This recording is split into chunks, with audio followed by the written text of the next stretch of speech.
नमस्कार। उपराष्ट्रपति पद से जगदीप धनखड़ जी का त्यागपत्र निश्चित रूप से लंबे समय तक भारत में बहस का, विवाद का, विमर्श का विषय रहेगा, क्योंकि भारत के इतिहास में कभी किसी उपराष्ट्रपति ने स्वास्थ्य कारणों से इस्तीफा दिया ही नहीं था। उन्होंने अपने पत्र में लिखा है और प्रधानमंत्री को धन्यवाद दिया है, राष्ट्रपति को, मंत्रिमंडल को धन्यवाद दिया है और देश के विकास की बात की है। उसमें कहीं ऐसा नहीं लगता है कि इसके अलावा कोई दूसरा कारण होगा। लेकिन अब जो कुछ देश में दिखाई दे रहा है उसकी तो अनदेखी नहीं कर सकते हैं कि एक व्यक्ति जो 12:30 में बिजनेस एडवाइजरी काउंसिल के कमेटी की मीटिंग बुलाते हैं, उसके पहले सदन का संचालन करते हैं, क्योंकि लोकसभा भले मानसून सत्र के पहले दिन नहीं चला है लेकिन राज्यसभा में कुछ कार्रवाई हुई है। फिर 4:30 पर वो विपक्ष के साथ बैठे हुए हैं बिजनेस एडवाइजरी कमेटी के मीटिंग में। ये अलग बात है कि सत्ता पक्ष के लोग उसमें नहीं आए हैं और रात में 9:20 पर उनके इस्तीफे का समाचार आ जाता है। तो ये तो इसमें लोगों को अचंभित तो होना है कि आखिर ऐसा क्या हो गया, अचानक स्वास्थ्य में क्या हो गया। अगर स्वास्थ्य का ही विषय है तो पिछले मार्च में वो एम्स में भर्ती हुए थे टेस्ट के लिए, उसमें हार्ट की बात आई थी, लेकिन उसके बाद वो लगातार काम कर रहे थे। जब किसी एक नेता ने बयान दे दिया कि धनखड़ साहब पर आजकल बहुत दबाव है, तो उन्होंने एक भाषण में कहा भी, 30 जून 2025 का वह भाषण भी इस समय वायरल हो गया है कि मैं अपने मित्र को कहना चाहता हूँ कि मैं किसी दबाव में नहीं आता हूँ, दबाव में वो होंगे, बोलते रहे। तो फिर ये अचानक 30 जून को जो व्यक्ति इतने आत्मविश्वास के साथ भाषण दे रहा हो, वो कैसे अचानक स्वास्थ्य कारणों से त्यागपत्र देता है, वह भी मानसून सत्र के पहले दिन। और सदन का संचालन करने के बाद अगले दिन फिर से बिजनेस एडवाइजरी कमेटी के उन्होंने मीटिंग बुलाई थी।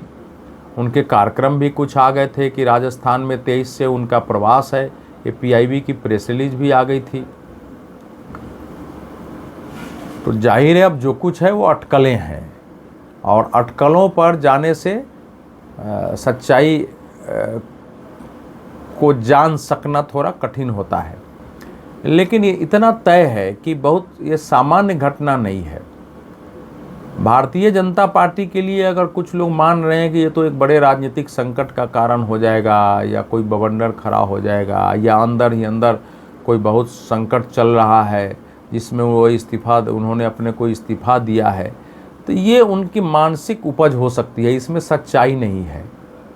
इस समय सरकार में कोई संकट हो या कोई ऐसे निर्णय हो गए हों जिससे वो असहज या असुविधाजनक महसूस कर रहे हो, क्योंकि सरकार के निर्णय से उपराष्ट्रपति का कोई लेना देना नहीं है। बीजेपी के बयान से उपराष्ट्रपति का कोई लेना देना नहीं। अगर सरकार में संकट है तो उपराष्ट्रपति का क्या लेना देना है। भारतीय जनता पार्टी में संकट है तो उपराष्ट्रपति का उससे क्या लेना देना है। उपराष्ट्रपति की सभापति के रूप में, राज्यसभा के सभापति के रूप में राज्यसभा के सुचारू रूप से संचालन, सरकार के विधायी कार्य कैसे संपन्न हो इसका ध्यान रखना, विधेयक वगैरह जो है सही तरीके से बहस हो, नियम पूर्वक वो पारित हो, ये करना, ये उनकी भूमिका होती है और एक महत्वपूर्ण भूमिका होती है। आजकल जिस ढंग से विपक्ष और सरकार में टकराव चलता है और वर्तमान विपक्ष जो है किसी भी सूरत में सरकार के साथ एडजस्ट करने को तैयार नहीं है, उसमें सभापति की भूमिका, आसन पर बैठे सभापति की भूमिका महत्वपूर्ण हो जाती है। जगदीप धनखड़ की भी भूमिका इस नाते महत्वपूर्ण थी। वो भाजपा के मूल राजनीति से नहीं आते हैं, कांग्रेस की उनकी पृष्ठभूमि रही है, उसी में वो सांसद भी बने हैं, राज्य में मंत्री भी रहे, विधायक भी रहे और प्रधानमंत्री नरेंद्र मोदी ने उनको पश्चिम बंगाल का राज्यपाल बनाया और राज्यपाल बनने के बाद भी उनकी भूमिका हमारे सामने रही है। लेकिन ऐसा लगता है कि उपराष्ट्रपति बनने के बाद से जिस ढंग का कम्युनिकेशन सत्ता के सीट से, पार्टी के सांसदों से या एनडीए के सांसदों से उनका होना चाहिए, वैसा कम्युनिकेशन नॉर्मल नहीं रहा है। इसलिए कई बार ऐसा लग रहा था जैसे अक्खर शैली में वो विपक्ष को भी के लिए समस्याएं खड़ी कर रहे हैं तो कई बार सत्ता पक्ष के लिए भी कर रहे हैं।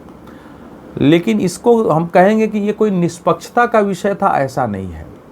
वो सभापति की भूमिका सदन के संचालन तक सीमित है।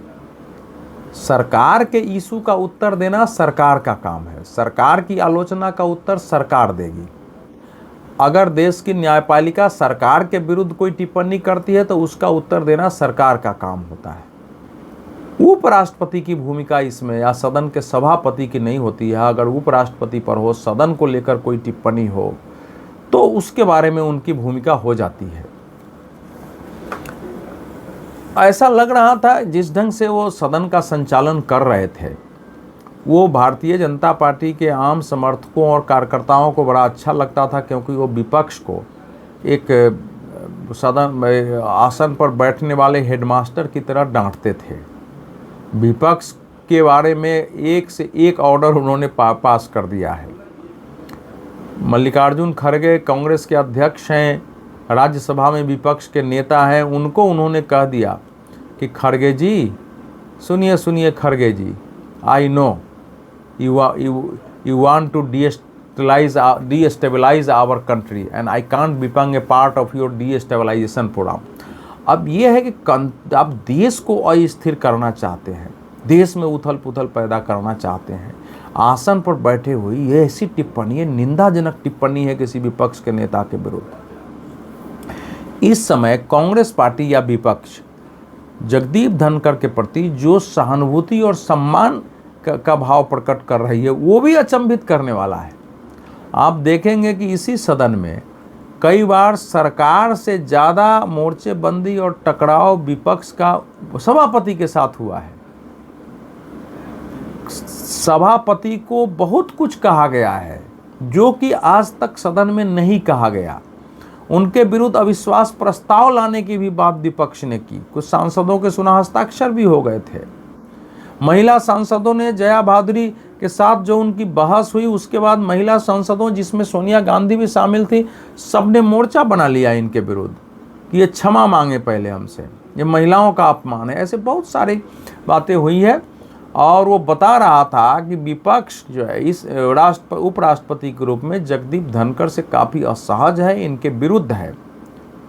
तो इस समय तो विपक्ष को खुश होना चाहिए कि एक बला टला, लेकिन जयराम रमेश कह रहे हैं कि इन्होंने G2 के काल में, G2 जो है वो मजाक जबकि उनको G23 और उनके यहाँ कहा जाता है, जिन लोगों ने राहुल गांधी के प्रति विद्रोह किया था, ऐसे 23 नेताओं को G20 तो यहाँ G2 कह रहे हैं कि G2 के काल में, और उन्होंने विपक्ष को समायोजित करने की पूरी कोशिश की और उनको अवसर दिया। जबकि इन्हीं लोगों का पहले आप देख लीजिए सोशल मीडिया पर पोस्ट, तो इस बात के लिए जगदीप धनखड़ की आलोचना हो रही है कि ये विपक्ष को मौका नहीं देते हैं, सत्ता पक्ष की सरकारी सभापति के रूप में भूमिका निभाते हैं, न जाने कितनी बार कही गई है। तो इसलिए विपक्ष इस समय जो कुछ बोल रहा है उसमें गंभीरता होने का कोई कारण नहीं है। विपक्ष के अंदर किसी भी तरह उनके प्रति सम्मान या उनके साथ सहानुभूति का भाव हो ही नहीं सकता है, वो संभव ही नहीं जिस स्तर की लड़ाई, इसलिए उसमें हमको गंभीरता से नहीं जाना है। लेकिन सरकार कभी नहीं चाहती होगी कि सदन के अंदर और विपक्ष के साथ जहां मोर्चेबंदी है, लड़ाई है, सरकार लड़े, लेकिन उपराष्ट्रपति या सभापति के रूप में एक सीमा से आगे जाकर के टिप्पणियां हो, ऑर्डर पास हों, वो कोई बहुत अच्छी स्थिति नहीं होती है सरकार के लिए भी कि लोग कहने लगे कि ये सरकारी पक्ष के रूप में काम करते हैं। खासकर न्यायपालिका के संदर्भ में सरकार कभी नहीं चाहती है कि न्यायपालिका से सीधे टकराव की अवस्था में दिखे। कई बार टकराव होता है, न्यायपालिका ने, सुप्रीम कोर्ट ने कई बार सरकार के लिए समस्याएं पैदा की अपनी टिप्पणियों से, अपने आदेश से, लेकिन उसका सामना करना, उससे निपटने का तरीका संविधान के तहत सरकारें ढूंढती हैं।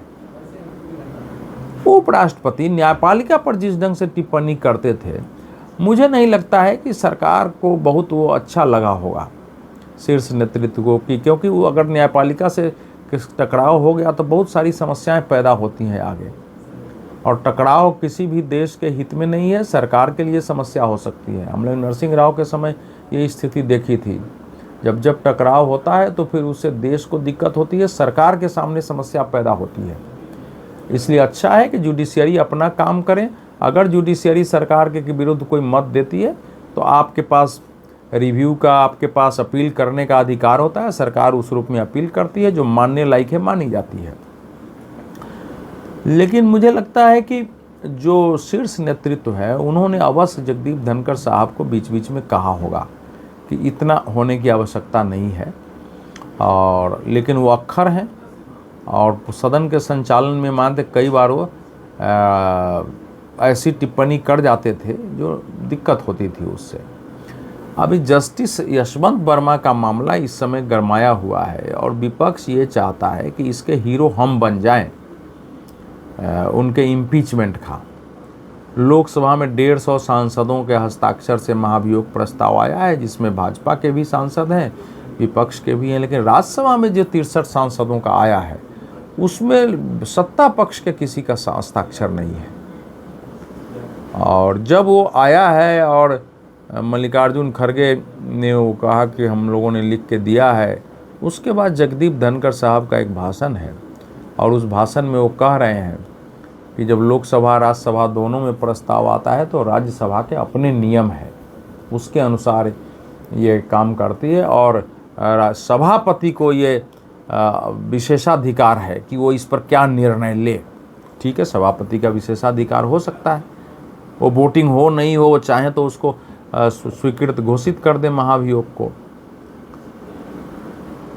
अब इसमें समस्या ये है कि इस समय विपक्ष ये भी चाहता है कि एक कमेटी बन जाए यशवंत वर्मा पर, क्योंकि नियम के अनुसार जब महाभियोग प्रस्ताव आता है तो सभापति या अध्यक्ष जो है कमेटी बनाते हैं जिसमें एक जस्टिस भी होते हैं। लेकिन सरकार का मानना है कि कमेटी पहले से बन चुकी है, तो सरकार अपनी रणनीति बना रही है उसमें। अगर आसन से, क्योंकि लोकसभा में कोई निर्णय नहीं हुआ अध्यक्ष ने, लेकिन राज्यसभा में निर्णय हो गया, घोषणा हो गई, तो घोषणा के बाद तो वापस नहीं ले सकते थे। सामान्यतः हम मान के चलते हैं कि राष्ट्रपति का पद संवैधानिक पद है, या स्वतंत्र और स्वायत्त रूप में काम करते हैं, करना भी चाहिए। लेकिन राष्ट्रपति जब राज्यसभा के सभापति होते हैं तो फिर उनकी भूमिका सरकार के साथ एडजस्ट करके काम करने की होती है। आरंभ से ये सब चीज़ें रही है कि सरकार कब इसको पर बात करना चाहती है, किस समय इसको लाना चाहती है, कैसे करती है, वो नियम के अनुसार एक बार बात करके और फिर बाकी चीज़ें निर्धारित होती हैं। हम लोगों ने अनेक बार देखा है, किसी की भी सरकार हो, कि जब सदन चल रहा होता है तो संसदीय कार्य मंत्री आकर के बताते हैं कि हमारा ये है या अभी हंगामा होगा और इसको हमको कैसे टैकल करना है, और बातचीत होती है। तो संसदीय लोकतंत्र में किसी को अधिकार तो है, लेकिन एक समायोजित करके चलना है, आपके अधिकार इसमें बाधित नहीं होते हैं। और उसमें कहीं न कहीं कमी रही है और उनको जाना पड़ा है, क्योंकि ये एक घटना से नहीं हो सकता। ये घटना तो तात्कालिक है, लेकिन पिछले काफ़ी समय से एक असहज स्थिति अंदर ही अंदर बन रही थी और उनको कई बार कहा गया होगा। इसके बाद अंत में उनका इस्तीफा हुआ है, क्योंकि इस समय कोई उपाय ही नहीं रह गया था। जिस सीमा तक वो चले गए थे, और सदन के नेता को भी आप कहें कि सदन का मालिक मैं हूँ और मैं चलाता हूँ, हालांकि ये पहले भी वो बोलते रहे हैं। और कई ऐसी घटनाएं हुई हैं जिसमें मल्लिकार्जुन खड़गे ने कल 267 के अंदर उन्होंने एक नोटिस दिया था, लेकिन उन नियम की बजाय और उस सारे विषय पर चर्चा करने लगे कि डोनाल्ड ट्रंप ने ये कहा, फलाने ने ये कहा, फलाने ने ये कहा है, CDS ने कहा है। उन्होंने एक प्रकार से अपनी पूरी बात रिकॉर्ड में रख दी है। उपराष्ट्रपति की सामान्यतः ऐसी स्थिति में अनुमति नहीं देते हैं, लेकिन उन्होंने पूरी बोलने की अनुमति दी है। तो ये सब चीज़ें बता रही थी कि कुछ चीज़ें बदली हुई है, लेकिन ये बहुत दुखद और दुर्भाग्यपूर्ण घटना है। उपराष्ट्रपति कोई न कोई बनेगा, क्योंकि भाजपा में लोगों की कमी नहीं है, लेकिन इसका सीख और सबक है। सीख और सबक यह है कि कोई कितने भी बड़े पद पर हो, उसके अपने वक्तव्य और अपने व्यवहार में अत्यधिक संयमित होने का, अत्यधिक विवेकशील होने का, वाणी में सीमा से आगे बढ़कर सतर्क होने की आवश्यकता है। सबके प्रति सम्मान भाव रखें। कोई हमारा व्यक्तिगत रूप से या हमारी विचारधारा के विरुद्ध जब हम आसन पर बैठते हैं तो फिर वो मायने नहीं रखता है। ऐसी स्थिति कोई न पैदा करे जिससे राज्य में, जिससे सत्ता के दो भाग में टकराव की स्थिति पैदा हो, इसलिए जो आगे आएगा उसके लिए एक सबक है कि वो कैसे काम करे, और साथ ही साथ सरकार के लिए भी है कि हम चयन करते समय भी इस बात का ध्यान रखें कि जो व्यक्ति अब जो आगे चयन होगा उसमें ये ज़रूर कसौटी होगी कि एक ऐसा व्यक्ति हो जिसका अनुभव हो सदन का, नहीं अनुभव हो तो उसको पूरी जानकारी हो, जो कि विवेकशील और संतुलन बना के चलने का मादा रखता हो, जो विकट परिस्थिति में भी और संकट के समय में भी अपना संतुलन न खोए। ऐसे व्यक्तित्व की तलाश होगी और बनेगा। लेकिन इससे कोई देश में संकट पैदा हो गया है, घटना बहुत बड़ी है क्योंकि ऐसा कभी हुआ नहीं था, लेकिन इससे देश में कोई इसका पॉलिटिकल क्राइसिस से इसको जोड़ के देखता है तो वह उचित नहीं है। बहुत बहुत धन्यवाद।